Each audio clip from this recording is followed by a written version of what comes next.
राम के जीवन ले के सीता चढ़ली अटरिया ए सखिया।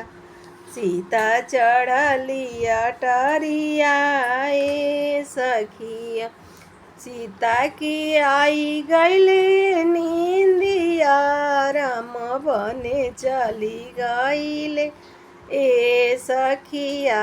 राम बने चली गईले ए सखिया।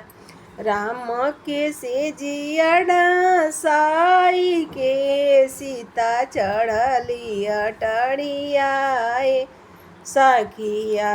सीता चढ़ली अटरी ए सखी। सीता के आई गईले नींदिया राम बने चली गईले ए सखिया।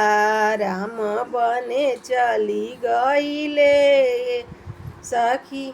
राम के बीरावा लगाई के सीता चढ़ली अटरिया ए सखिया।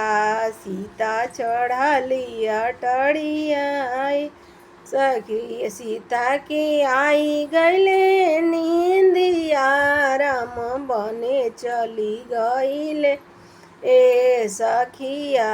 राम बने चली गईले सखिया। मेरा प्यारा सा झूमर कैसा लगेगा राम जी का, अच्छा अच्छा कमेंट